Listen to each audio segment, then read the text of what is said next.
lose an innocent bystander during a chase like this, and something to have happened to them as well. So I think we have to be extremely responsible. I thought that was a bit reckless and irresponsible. Well, in news here at home, one of the world's largest car manufacturers is warning it may have to close UK factories, meaning thousands of job losses if the government doesn't renegotiate the Brexit deal. That's after Stellantis, which owns brands like Vauxhall and Citroën, said the current agreement will affect its export and manufacturing operations in the UK. The company says without changes, it'll struggle to make electric vehicles at Ellesmere Port and Luton. The European Automobile Manufacturers Association is requesting a 3-year extension to phase in the tougher rules. Former Brexit negotiator Lord Frost told GB News this will test UK-EU relations. It would not be sensible to reopen the entire trade agreement. This particular issue was one of the last to be settled in 2020. The car industry was happy with it at the time, but obviously a lot's changed in the energy electric vehicle world since then. Let's see. If the government does decide they want to see if this problem can be fixed, well, it's a good test of whether our new, warmer relationship with the EU can actually deliver anything. Labour wants to give local areas the power to build houses on green belt land on condition it won't impact areas of natural beauty. Sir Keir Starmer told the British Chambers of Commerce today that increasing housing supply would lead to lower property prices. The party says it's going to restore a target of building 300,000 houses annually if it wins the next general election. That comes as the Prime Minister was forced to drop plans for compulsory housing targets after a backlash from backbench MPs. Now, the first full-size digital scan of the Titanic has been created. Researchers say it's the largest underwater scanning project in history. Scientists have made the 3D model to try to work out new details about exactly how the ship sank. The vessel went down in 1912 and lies 3,800 metres below the North Atlantic. 1,500 passengers lost their lives in the disaster. You're up to date on TV, online, DAB+ radio and the TuneIn app. This is GB News, Britain's news channel.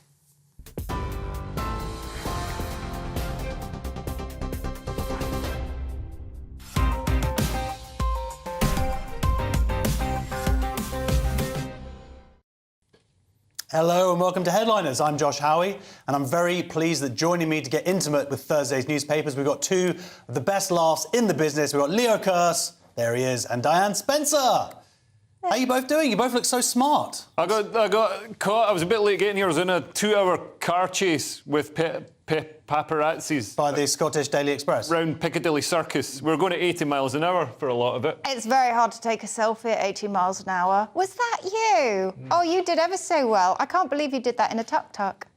That guy was pedalling like you wouldn't believe. His legs were just a blur. It's all true. Yes, well, we'll get to that. Will we get to that? Yeah, we're definitely going to get to that story. First of all, let's have a quick look at the front pages. We're going to go with the Daily Mail. Now the Starmer mask slips on Brexit. Telegraph, massive cost of obesity on the NHS revealed. Guardian, PM accused of being out of touch over cost of living. The Times, water firms, £10 billion plan to prevent sewage spills. Express, Rishi raises hope of tax cuts before election. And finally, the Daily Star, horror of the sausage roll dunkers. And those are your front pages.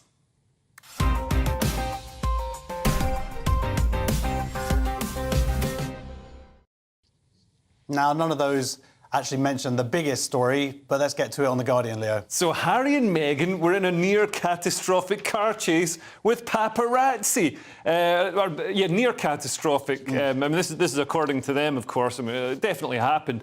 Near catastrophic, which is the same as not catastrophic. But near. They had several near collisions, which is the same as not having any collisions. So the lead singer, not the lead singer, The lead singer of the group? I was thinking because he's called Eric Adams, the mayor of New York. You think of Harry Styles?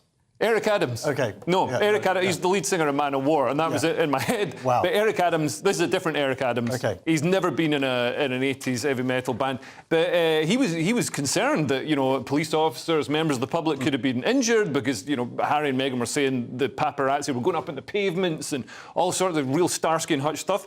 But he says, I would find it hard to believe that there was a 2-hour high-speed car chase, but we'll find out the exact duration. Yeah, to be fair, like a 2-hour car chase in New York, if you've ever seen the traffic, is literally, I would say you make it about 8 feet. They must 2 hours to make 8 feet in New York, that's pretty good going. Yeah, you like, could have got out. The paparazzi could have got out of their car and walked towards Harry I and think Meghan it's and a taken the spelling photos. error. Okay. I really do. I think that they were being chased by a load of mopeds with the word pizza on the side, and I think that they just got confused. Well, if only there was some kind of photographic evidence. Did we have the or photo? something. Apparently, paparazzi, they carry Well- cameras, so there should be lots of Oh. photographs Do we of the have a high-speed car photo? chase. Also, there's lots of CCTV and lots of bystanders who, when they saw the celebrities, would have videoed the high-speed car chase. So I'm sure the evidence will come out in due course. I mean, maybe they mean like 2.5 hours of like them, because they were going into different police stations, weren't they? That's my favourite bit. I think that they went to the first police station and they were like, what, the donuts are not gluten-free? Harry, get the car. And they just went on to the next one because clearly the first police station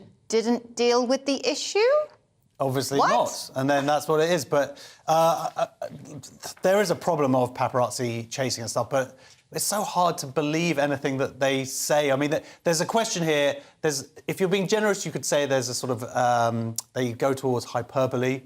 Maybe. But other people, certainly on this channel, would just go, they're lying! Yeah, but they're big liars! What is absolutely bizarre, I mean, apart from some recollections may vary, which is, I believe, the line that we take with Harry and Meghan, is that they didn't want to have their photo taken when they are dressed up. They've just gone to an awards ceremony.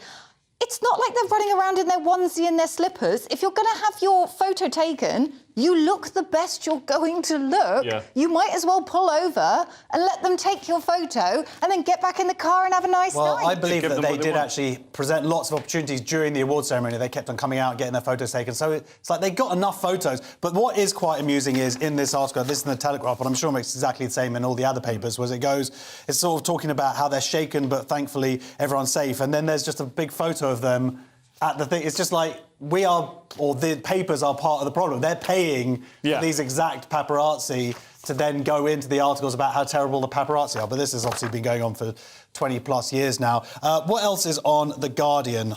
They're trying to have a dig at Rishi Sunak. They're accusing him of being out of touch over the cost of living crisis. It's like, yeah, the guy's like a multi-millionaire. He's married to a literal billionaire. You know what I mean? Obviously, he's not going to, you know, be scraping under the couch to get 2 pences together to get a pint of milk. He doesn't know how to pay for petrol. Well, yeah. Well, like, remember, he got that really wrong. Yeah, He didn't know what to do with the But car. he did say that beer is cheaper and sanitary products. And this is Great! the thing. I can get drunk and not ruin my bedsheet. Thanks, Rishi. That's good. I have noticed that beer, I mean, obviously a lot of things have gone up in price and some things are quite resistant to coming back down. Heinz ketchup, for some reason, seems to be linked to the Peruvian lira, the way it's escalating in inflation. But beer... Heinz baked beans. Yeah, beer. And I shop in Waitrose, so, you know, the stuff in there is expensive. Someone's doing well. Bottle of Budvar, Check you. £1.50.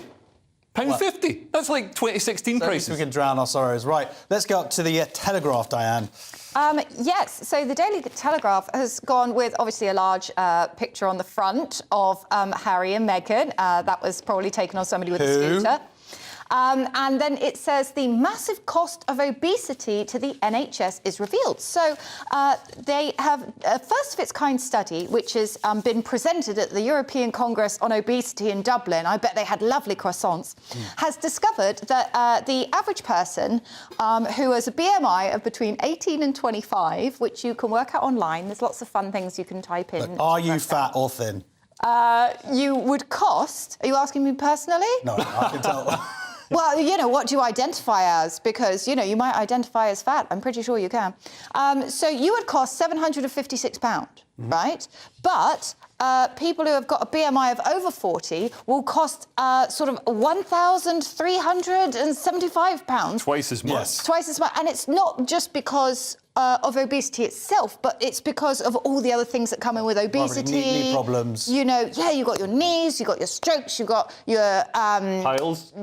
Oh, yes, loads I of got piles of sometimes. chocolate and piles of hamburgers and all the other piles of things that they need to give to you. But obviously, there's all the things that they have to update, like the beds, because you have to have a wider hospital bed. Why are people who keep themselves at a healthy weight through their own hard work and sticking to, you know, a sensible diet, why are they subsidising these fat people who are sucking up taxpayers' Well, resources? it's costing 14 billion extra a year, essentially. I'd have thought that's an undercount, because I mean, the cost of the cost they of the could save it NHS. if they can bring down this. Look, because and if we had good old Lewis Schaefer, our resident health expert here, it would We say, can do it without Well, him. okay, well, fine. We have too much salt and sugar in our food. And I don't. Well, That's why I'm not but fat. this is also the first of its kind study, and that's really interesting because it shows about the impact of obesity across the whole health system. And it's not as simple as saying, oh, well, if you're obese, you should lose weight. There's lots of different reasons why people are obese, and you can't just make everybody just magically go, and suddenly everybody's like a healthy weight. What is really good, though, is that there's lots of online things that people have put out there to help people learn about nutrition, and I just hope that somehow people find them, because you feel better when you've got more mobility. But there's a big trend right now for the whole every size is beautiful. Yeah, healthy at any size. Yeah, and you which see is this on not social right. media, this sort of contagion, this trend that's spread across social media, literally amplified spreading. by The Guardian, saying like, oh no, you can be big, you can be beautiful. Look at Lizzo, she's so wonderful. You're wrong. You're literally costing me money. I don't care about your pain or suffering it causes you. It's costing me money. I care about them. Just I as care balance. I care about me. let's care about them both. Right, next up, we've got the Daily Mail, Leo. So the Daily Mail has now the Starmer mask slips on Brexit. So Keir Starmer is accused of trying to rejoin the EU by the back door. I didn't know the EU had a back door. Would that be Portugal. Romania? as he vows to renegotiate the Brexit deal after Vauxhall warns it could move production abroad.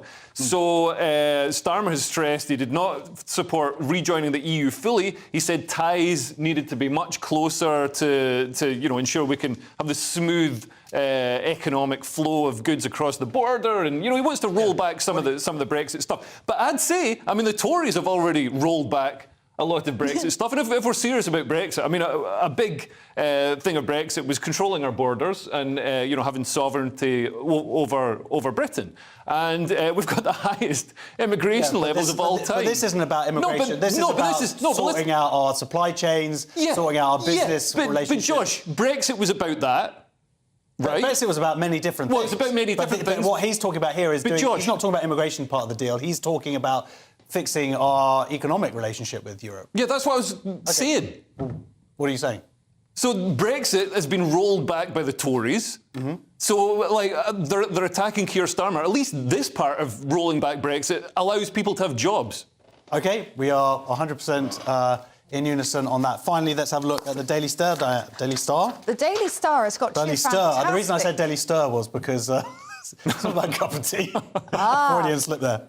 They are saying, forget hobnobs, rich tea and ginger nuts. You're welcome. Horror of the sausage roll dunkers. And I love it. They start the article with deviants from the depths of hell have admitted dunking sausage rolls and sandwiches in their cuppers. Now, although that is a very novel headline, because the Star have also been investigating Jaffa cakes and various other things, personally, my favourite thing to dunk in a hot drink is an almond croissant into a black coffee. Leo? No. Are you not a dunker? It's too crumbly. You're going to get flakes everywhere. I've never heard of this. 1 in 10 admits to this sausage roll thing. Has anybody? Have you ever met anybody who does this, Leo? I don't know. They might do it in secret. Yeah, like in a cupboard where shame. people can't... Well, that's where they should be doing it. Right, that's the front pages. Given a good seeing too. Join us shortly for an actual Labour policy, gun pushers and cheese sandwiches. See you in 2. It's all about family, being in people's living rooms, all the interaction and getting to know who our viewers and listeners are. When I was young, my dad used to say, "Nah, stop arguing." I wanted an outlet that would enable me to give my opinion. People are going through a really hard time right now, and I know that you don't feel like you're being listened to by the establishment. I came to GB News because it's the People's Channel, and I want the audience to have their say on the events of the day. We're dynamic. We do something different. Democracy shows that the wisdom of the nation is in its people. I get to travel to find out what the story is from a personal perspective. The British people aren't fools. We know when we're not being told the full story. We've got to work out how Britain moves forward from this. It's the best country in the world. The establishment had their chance. Now we're here to represent your views. Britain's watching. Britain's watching. Britain's watching. We're proud to be GB News. The People's Channel. Britain's news channel.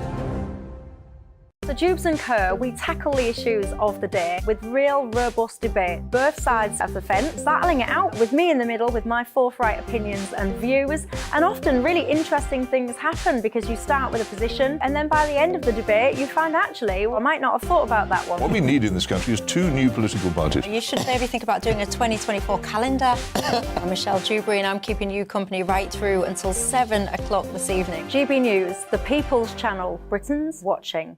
Join us every night on GB News at 11 p.m. for Headliners, which is 3 top comedians going through the next day's news stories, which is exactly what you need, because when the establishment has gone crazy, you need some craziness to make sense of it. So join us 11 p.m. every night on GB News, the People's Channel, Britain's news channel. Join me, Camilla Tominey, on Sunday mornings from 9:30, taking the politicians to task and breaking out of SW1 to see how their decisions are affecting you across the UK. Bursting the Westminster bubble every Sunday morning, only on GB News, the People's Channel. Britain's watching.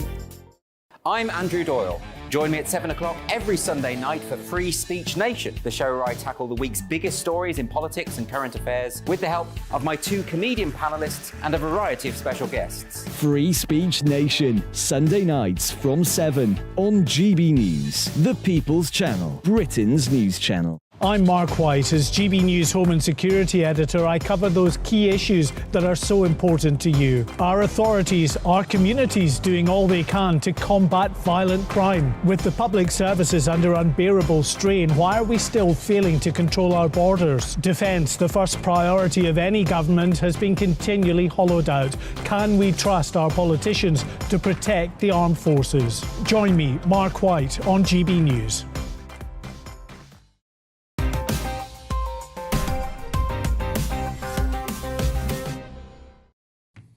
Welcome back to Headliners. I'm Josh Howie, this dude is Leo Kearse, and this dudette is Diane Spencer. Leo, let's go to Thursday's Times first, and what does Starmer think he's doing? He keeps going like this, there's actually going to be a chance he might win the election. Well, I mean, there's a big chance he's going to win the election, but it's not through him being like this stellar, fantastic leader. It's through the Tories just being a bit long in the tooth. But he says Labour will rebuild the working class dream of owning a home. He's going to do this by relaxing planning restrictions, which is going to stop a lot of NIMBYism, which stops houses being built around existing houses, which is where houses kind of need to be built. And he's also going to allow more homes to be built on the green belt. So if you like having some green space and some oxygen in the air, that's going under Labour. I don't know how they can be environmentalists. Well, parts of the Greenbelt, and they're going to sort of open it up. Oh, they're not going to concrete over the entire Greenbelt. Oh, that's reassuring. That is reassuring. But Diane, isn't there this argument that the Greenbelt is really there to sort of artificially inflate prices, certainly in places like London? Well, some people have definitely said that. I mean, personally, living now in a suburb, because I grew up in Dorset, so I was used to green spaces everywhere, and now I live in a suburb of London, and I'm very, very grateful for any green space that's nearby. But I do wonder about the fact that I always see that there are so many houses, and to me, it's always that there are too many landlords. Like, no. This is a serious thing, right? If you're a landlord and you're allowed to own like 16 properties, right? Okay. Then that means that there are 15 people that are going to have to rent off you. But like, what if there was some kind of law? Hear me out. If there was a law where you could, sounds like it's going to be mental. Thank you. Not to prejudge you. No, that's okay, prejudge away. But what if you had a law where, like, you could only own so many properties, so then it would force a load of properties onto the market? Oh, so by restricting the amount of properties that somebody is allowed to rent out, we somehow increase the number of properties on the market. Well, yeah, because then people can buy it. The sort of free enterprise of somebody buying or building a house, providing that incentive to put a house on the land, we somehow make more houses. I get what you're saying in terms of there are a lot of people out there. You're both left wing. You're both mental. You both think I'm not saying Look, I'm not saying I agree with it. What I'm saying is I understand the point being made. But the issue here, we're talking about house building. We have the lowest house building going on since World War II. We need to build more houses. This Tory government has absolutely failed to do that. And Starmer is essentially, this is clever politics. He's boxed them in. He's saying this is what we're going to do and we're going to go for it. And it puts Tories in a bad position, Leo. I think they need to build on brownfield sites rather than building on the green belt. So there's so many industrial and disused government buildings. Now, that's something that we do agree on. There's so many buildings that are just dilapidated and could be reworked into houses. It would be amazing. Like, we've even got like a massive building near us called Tolworth Tower. They've had offices to let in there for years. Yeah. And if they turned that into flats, that would be brilliant. But they have been talking about this also for years. The point is it's not actually been happening. So now this is what Starmer's doing, and we're talking, there's been these constant complaints about his lack of policies and stuff. It seems like now he's coming out on the gate, and I would argue this is a very clever thing to do and one of the most important things. Certainly for young people, we've got our producer here, a young guy, he's paying nearly £1,000 a month in rent. I mean, it's a huge amount of money, it's unsustainable, and people deserve to own their own homes. Yeah, we need more homes or fewer people. Yes, well... Need to balance that out. That's the Leo curse. I mean, we could build more homes. Oh, we could have snipers. Okie dokie. Sticking with the Times, and Diane, what's the weather forecast? Hot, hot, hot. So, the global temperatures are likely to break the critical barrier from the Paris Agreement. So, the world is now 2 in 3 chance of temporarily exceeding the 1.5 degrees that was set as the global increase in temperature in the Paris Agreement. So 200 companies, just to summarise, 200 companies signed up to this because obviously after the industrial age, the planet is getting hotter and hotter and hotter.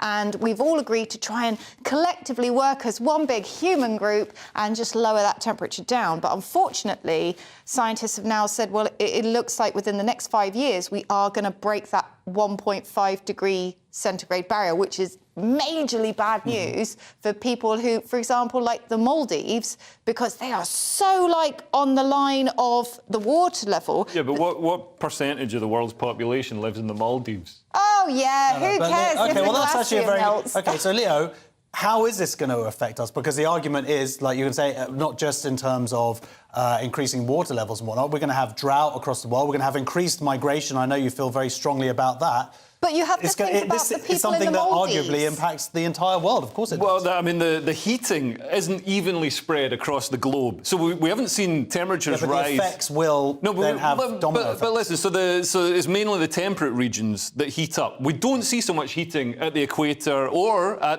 in Antarctica.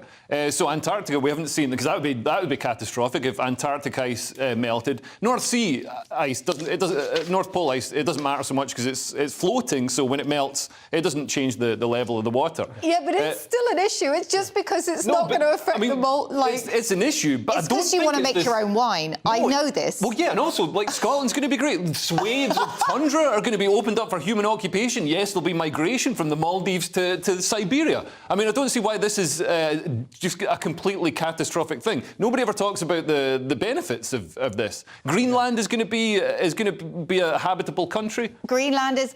Oh, I thought you were talking about the green belt again. Well, it's nice that at least you're not, like, denying that global warming exists. The danger with this is governments are going to use this as an excuse to seize lots of power and raise taxes because they love power and they love taxes. Well, arguably, they have raised taxes. We are paying more money already for this. Yeah. I have an issue with Sadiq Khan as well because he actually uses the false figures to push through his ULEZ zone, and that's completely wrong because they've proved that it has a negligible effect on the air. What I would say to our viewers is if it's going to be the warmest year on record coming up in the next 5 years, perhaps now, if you've ever been thinking about it, is the time to invest invest in some lawn furniture or a patio. Well, actually, what they also said was it's going to be raining more here. So, oh dear. OK, iNews next. And Leo, what's the latest Starkey malarkey? So David Starkey has sparked fury by claiming left-wing activists are jealous of the Holocaust. That's twisting what he said, really. So he said he was talking about how people use momentous, horrible events as as something to leverage action off the back of. So he said the determination is to replace the Holocaust with slavery. This is so Black Lives Matter groups, activist groups like that. They want to replace the Holocaust with slavery, and this is why Jews are under such attack from the left. There's jealousy fundamentally. There's jealousy of the moral primacy of the Holocaust and a determination to replace it with slavery. So we're seeing people, he's saying that we're seeing people saying transatlantic slave trade is the ultimate example of human evil, rather than, I think in certainly in Western Europe, the Holocaust has been the ultimate example. But there's something which has been pointed out that's sort of ahistorical about it, is that obviously the Holocaust was a massive failing as well as of Western culture. German that was seen as the highest point of culture in the world at the time. So, but again, Diane, we have the Holocaust being brought in as an example, arguably very clumsily, to make points. Why can't it just be left alone? Why does this constantly have to be raised here? What I find quite interesting is that when I watch fledgling comedians, they will whip out a Hitler joke. And I just sit there thinking, really? Like, that's what you decided to pull on? And do you know what it is? It is a lack of imagination. Mm-hmm. It has sadly become a colloquial shortcut to express a deep wrenching of humanity. It is almost being disassociated from the event itself because it is coming to represent, the word itself is becoming semantic of like the most intense cruelty that humanity can inflict. Therefore, the worst thing, therefore it is used as like the comparison for other things. Yeah. And it's almost being diссociated from the actual event by its repetitive I think that's really use. well said, and I think it cheapens it, and we're talking about from the left and from the right, and I wish it could just... Let's just move on. OK, another GB News contributor in the paper, this time The Guardian, but I bet they're going to say something nice about her.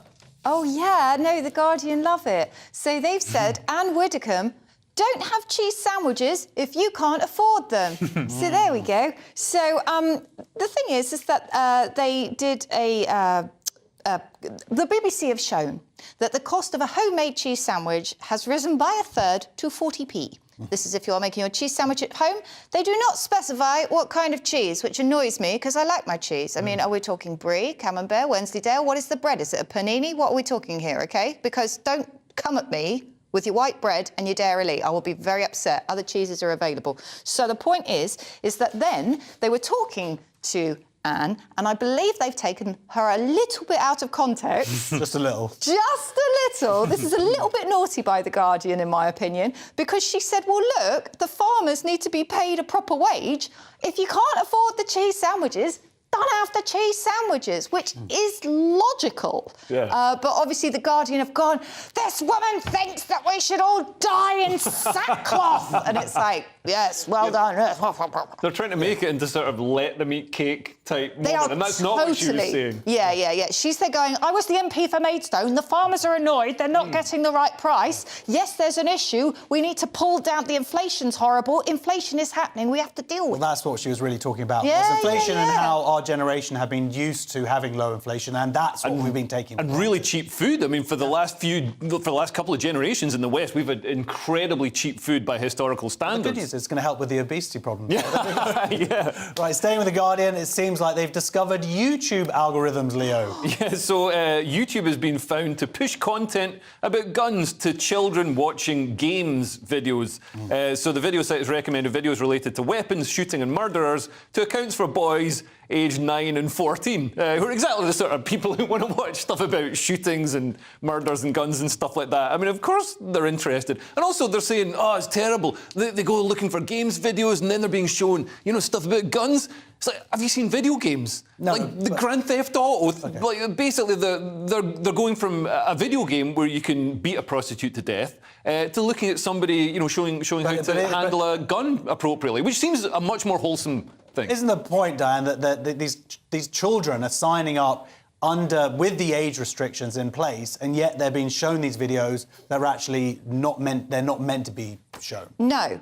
Okay. I disagree. This is a completely flawed study, and I'm coming down on the side of YouTube, because as a YouTube creator, I know that when I upload a video, I have to mark exactly what content is in that video, including if there are firearms, number one. Number two, when you have a game, because I'm also an online gamer, you have lots of game walkthroughs, you have lots of play-alongs, you have like top 10 Zergs get defeated by noob with AK, you know, and it's exciting to watch these videos, and there are so many brilliant creators who show the skill in these games. Now, when they set up these accounts, they did not show YouTube how they set the test accounts up, because they set up 4 test accounts pretending to be 14 to 19, 19, I think it was. I might have got that wrong. 9 and 14. 9 and 14, thank you.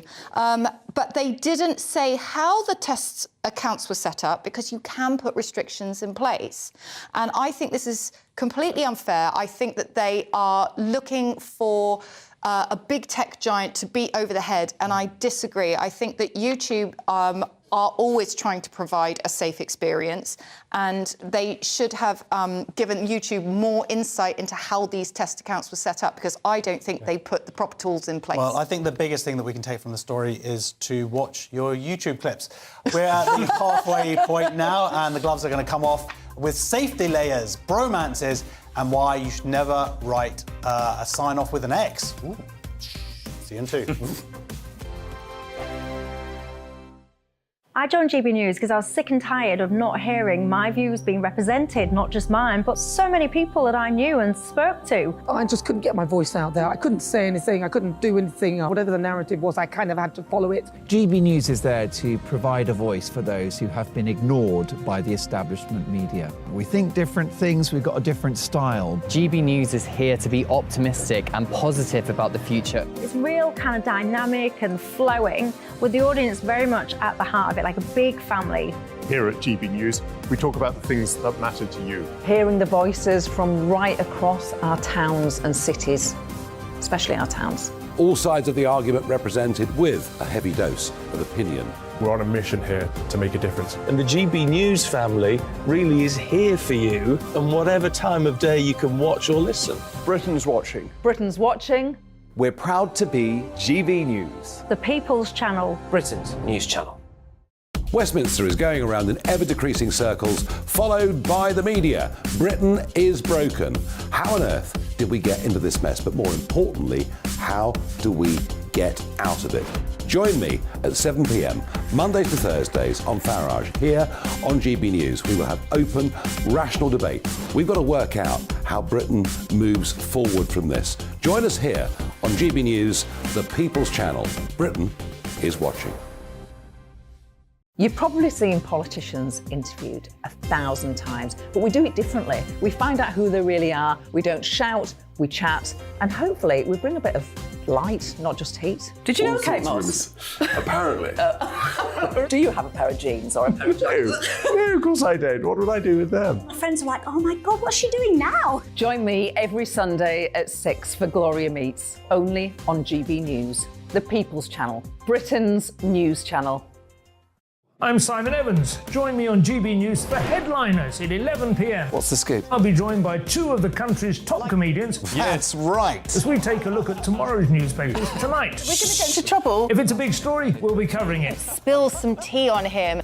There we go. But we'll also have some fun. I wouldn't stick up a bank. My father didn't love me. So anyway. Headliners every night from 11 on GB News, the People's Channel, Britain's news channel. Monday to Thursday, 9 p.m. till 11 p.m. Join me, Dan Wootton. I'll bring you the sharpest takes and hottest debates. Do you not believe in prisons? I don't believe in prisons. I'm completely stunned. I guarantee you there'll be no spin, no bias, no censorship. I actually was personally quite offended by it. And no reason to go to bed. So I guess they've always been quite woke. That's Dan Wootton tonight on TV, radio and online. Monday to Thursday from 9 p.m. till 11 p.m. on GB News. The People's Channel, Britain's news channel.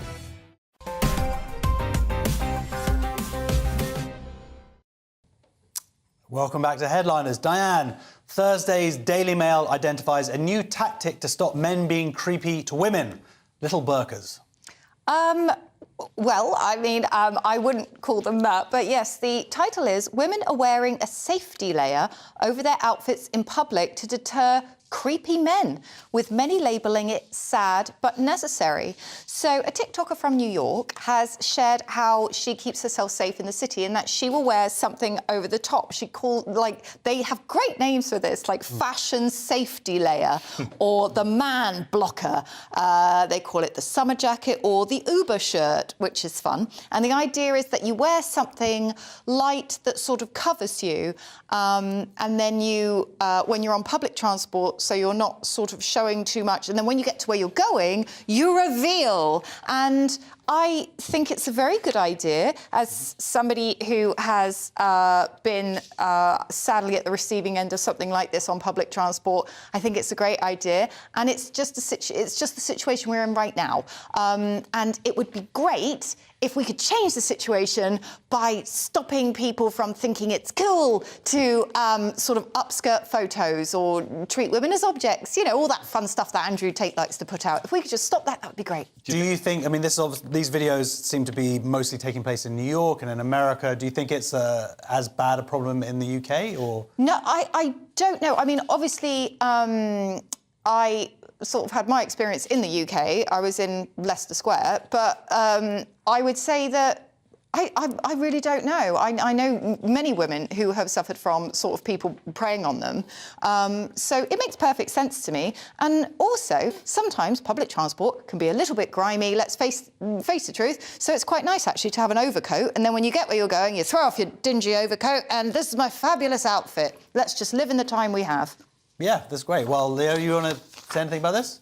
Well, yeah, well, my ex-girlfriend, she came from Vancouver to London. She couldn't believe. I mean, it really is. It's worse in London than it is in Vancouver. Yeah, I mean, I guess Vancouver's like the sort of epicenter of the woke universe. But yeah, like you get men sort of grabbing you in the street. Wow. Here, I mean, you specifically. No, she had men, you know, grabbing her and propositioning her and all shouting things and all sorts. Okay, well, let's bring in. Never happens to me though, so I don't. Straight. Well, that's because you're wearing a jacket. Yeah. The Times next, and Leo, it seems like maybe I shouldn't read too much into that email you sent me where you said you wanted to give each other massages. That's right. Yeah, I was very drunk at the time. So a technology specialist has sued her boss for sexual harassment after he marked emails XX for more information, which she assumed were kisses. So it wasn't at the end of the email or anything. I mean, this is hilarious. So to indicate, because it's a tech company, to indicate details he required her to fill in, he used XX, YY, and question marks written in red. So pretty obviously nothing to do with propositioning her. But the tribunal, she took it to a tribunal, was told that she interpreted the X's as kisses, the Y's as a form of sexual contact. I don't know what that would be, like scissoring, and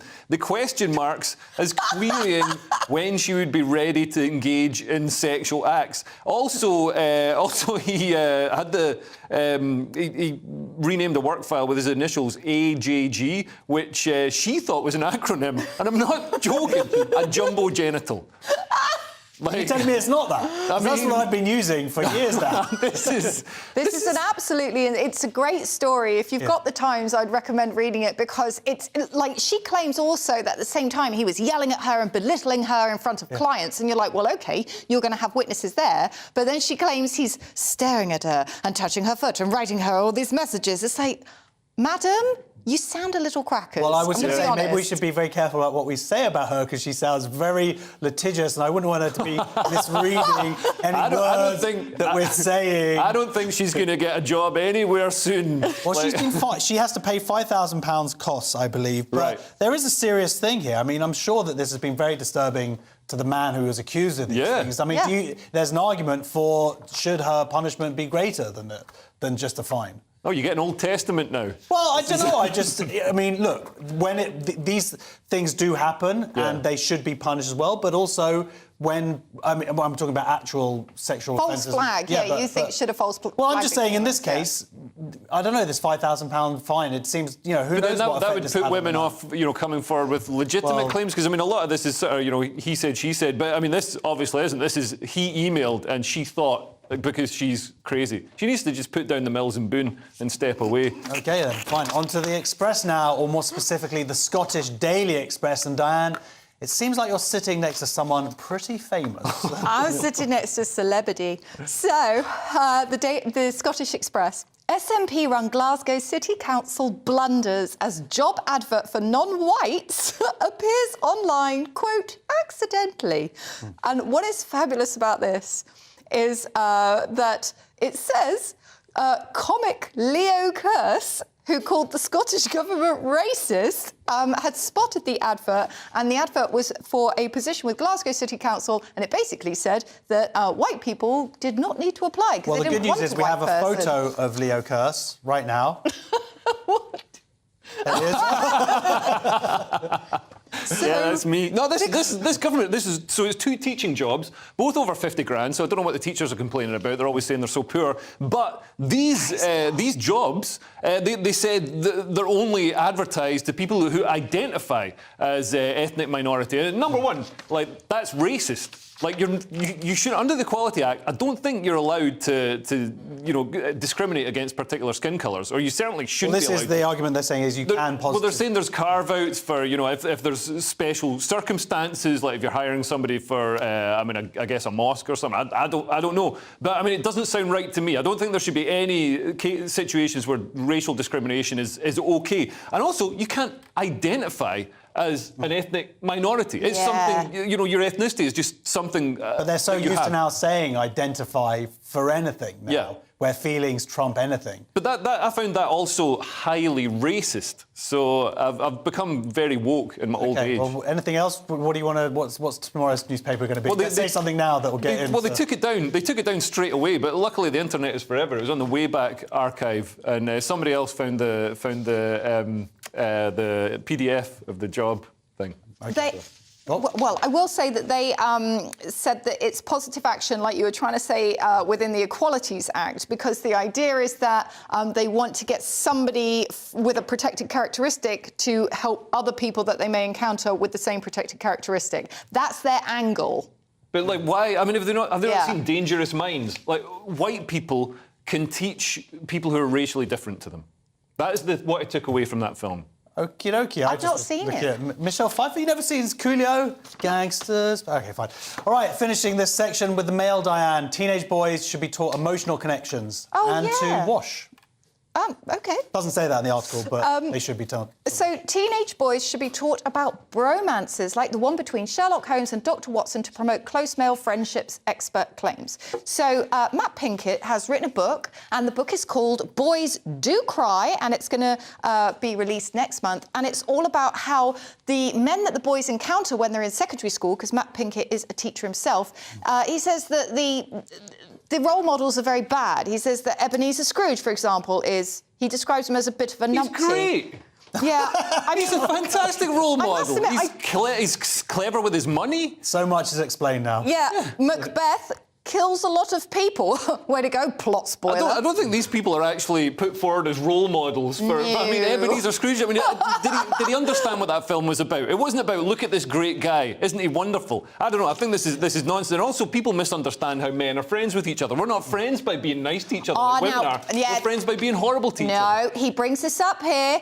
Bad banter, this is specifically, there's a photo of you in it, between boys should be discouraged. Oh, that is ridiculous. He just doesn't understand men. And also bullying, he's anti-bullying. Bullying is like vaccination for kids. It gets them ready for working with people like you, Josh. Well, I was bullied straight. Thank you for, thank you for bringing that up.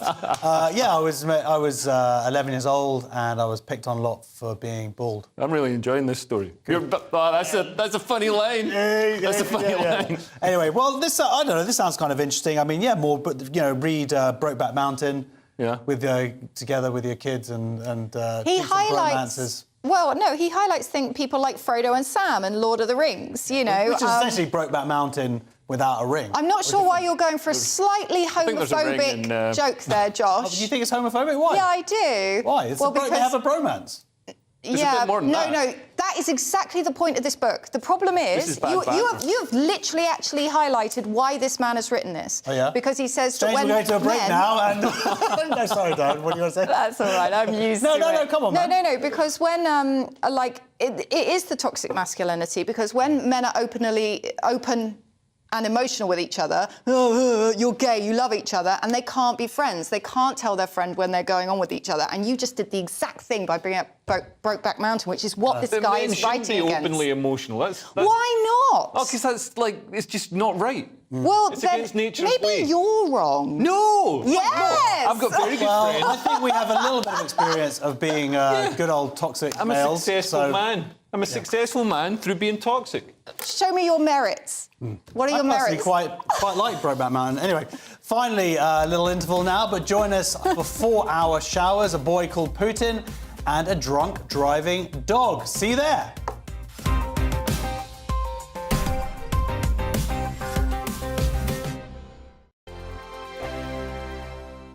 Monday to Thursday nights on GB News. At 6, it's Dubes & Co. 7 o'clock, Farage. At 8, join Jacob Rees-Mogg. And at 9, Dan Wootton Tonight, followed by Headliners. On TV, radio and online. This is GB News. First and foremost, I'm a GB News fan, and I was before I was working here. Just love the fact that we're asking the questions that a lot of establishment media won't ask. With a bit of a twist, we not only want to inform you, but we want to keep you entertained. It's worth the drive because you get in and the team's all ready and waiting, they're itching to go, and it's a proper little family. GB News is the People's Channel. It's the audience that makes the programme sing. We're giving our viewers and our listeners a voice. I see the thousands of your letters, tweets, emails, you name it, coming in. Britain is broken. How on earth did we get into this mess? But more importantly, how do we get out of it? The establishment had their chance. Now we're here to represent you. It's time for something different. It's time for GB News. I'm very patriotic. I believe in Britain. Our best days lie ahead. Britain's watching. Britain's watching. Join us here on GB News. The People's Channel. Britain's news channel. Join me, Patrick Christie's, Monday to Friday, 3 till 6. We tackle the day's news agenda like you've never seen before. It's high tempo, high octane, the most controversial topics, and the best guests. You will not be able to take your eyes and ears off it. I'm not afraid to ask the questions that you really want answered. 3 till 6 p.m, Monday to Friday on GB News, the People's Channel, Britain's news channel. GB News has its own late-night paper preview show, Headliners, where comedians take you through the next day's top news stories. You don't have to bother reading the newspaper, we've got it covered for you. Headliners, every night at 11 p.m. and repeated every morning at 5 a.m. We won't send you to sleep like some of the other paper review shows out there. GB News, the People's Channel, Britain's news channel. Start the day with GB News. We catch up on all the big stories you didn't hear the night before. And take a look at what the world's talking about this morning. That's right, Monday to Thursdays from 6 o'clock. It's Breakfast with Eamon and Isabel. Straight after breakfast, join us, Bev Turner and Andrew Pearce. We're going to take you through till noon. We'll be tackling the big topics of the day, including the things that the other channels just won't talk about. If it's happening here. Wake up to mornings on GB News, the People's Channel. Britain's news channel. I'm Jacob Rees-Mogg, the Member of Parliament for North East Somerset and a former government minister. For years, I've walked the corridors of power in both Westminster and the City of London. We need to have the arguments, the discussions on how we make it better. Crop failures, famine, war, suffering on a scale completely unimaginable. We are putting the cart before the horse. As Charles I said at the scaffold, he was the true defender of liberty. Yeah, I've completely derailed the conversation. Join me Monday to Thursday at 8 p.m. on GB News, Britain's news channel.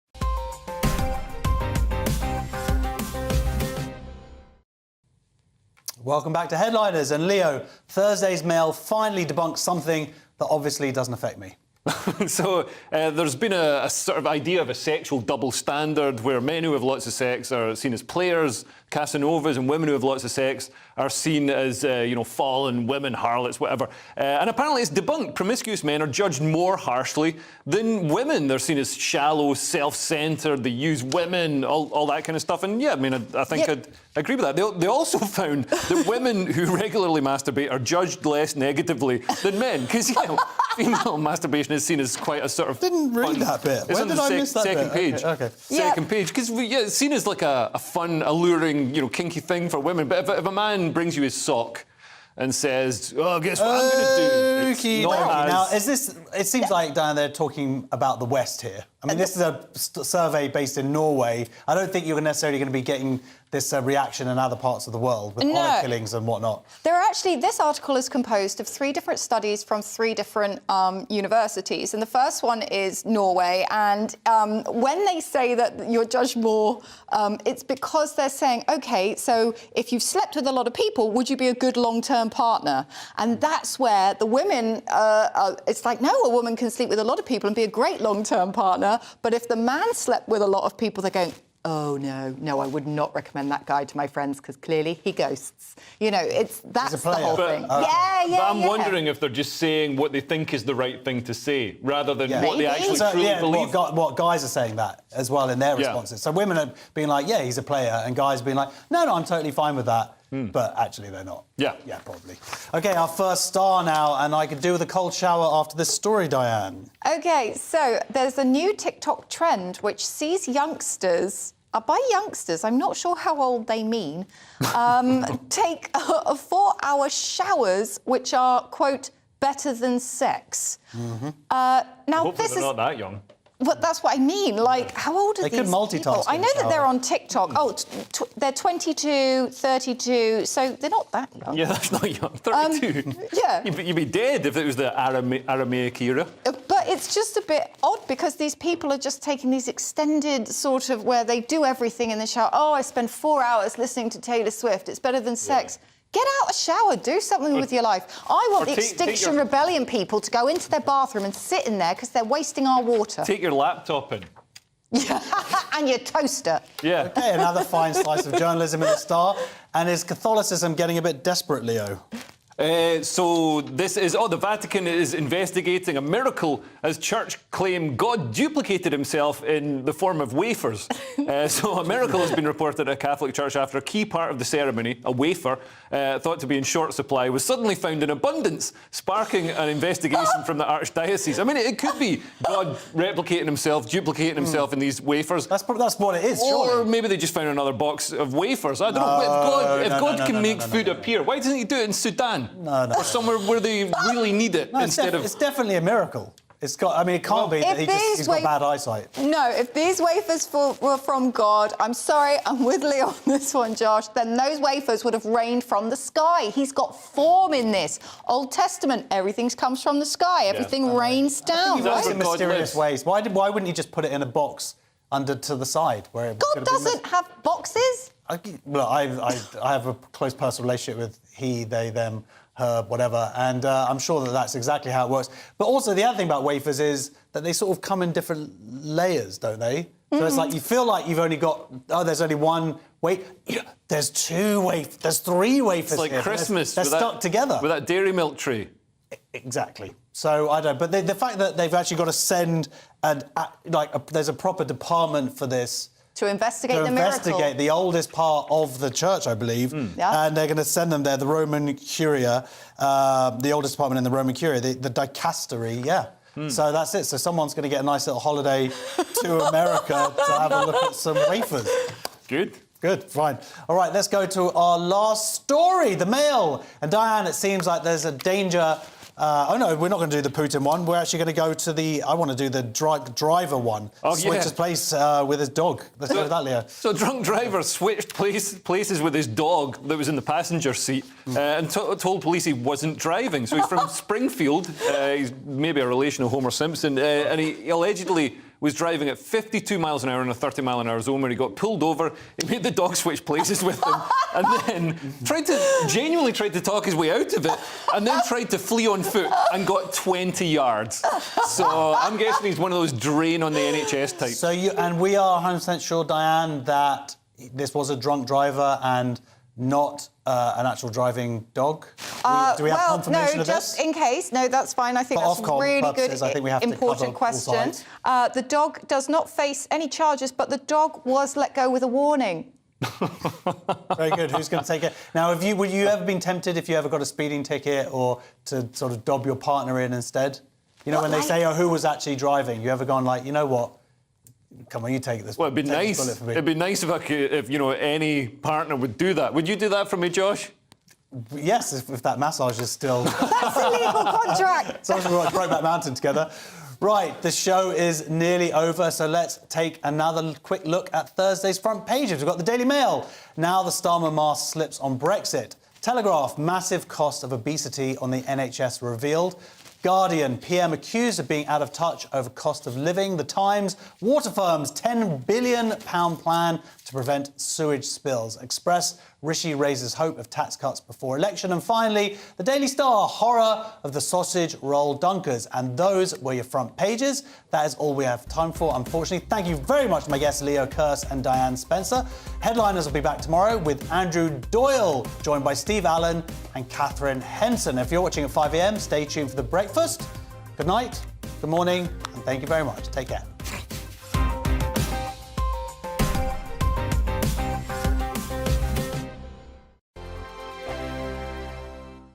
It's all about family, being in people's living rooms, all the interaction and getting to know who our viewers and listeners are. When I was young, my dad used to say, Nana, stop arguing. I wanted an outlet that would enable me to give my opinion.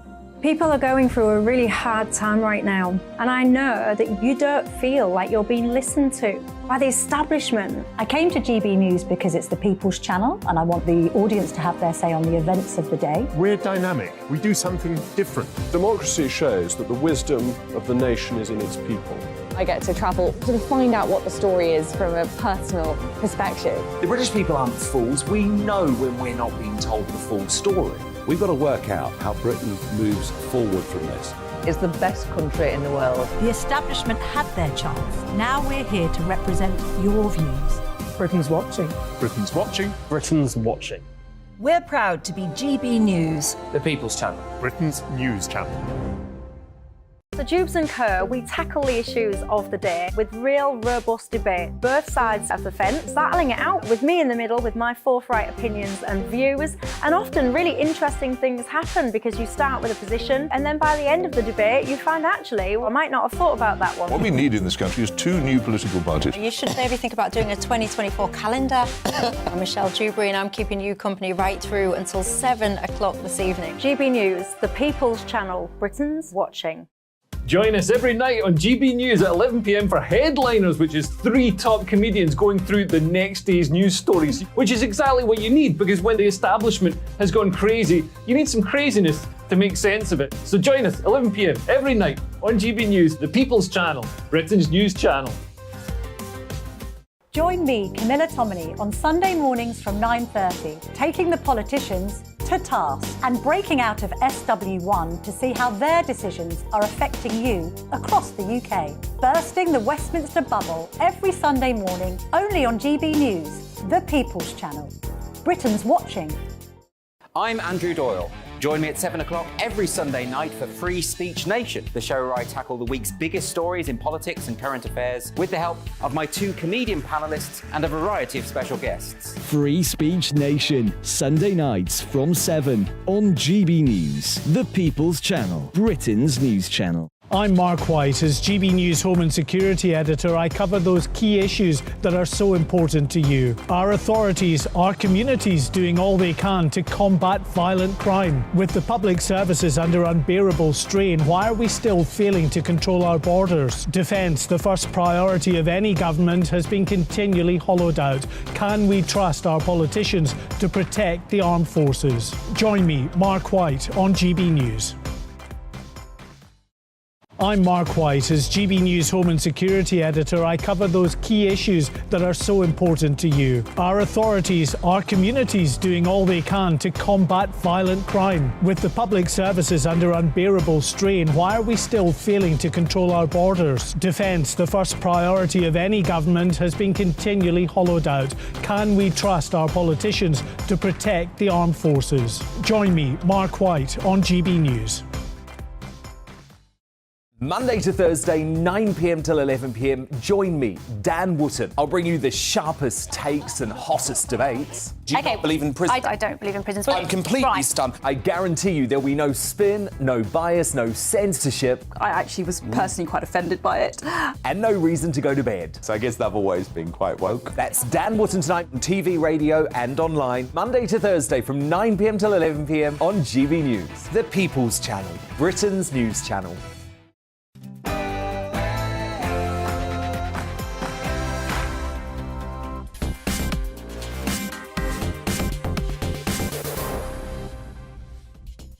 Good evening. Tonight on The Farage Show, we show you exclusive footage of people who've crossed the English Channel, who are living in a four-star hotel, but they go off to work every day and earn cash for being in a car wash. I'll ask the question, just how widespread is this around the country? I'll also tell you why Harry and Meghan have proved with their story today about being involved in a near-fatal collision on Manhattan Island. I'll expose to you why they are both complete and utter frauds, and would ask the question, what is Boris Johnson's net zero policy about to do to the British car industry? But before all of that, let's get the news with Polly Middlehurst.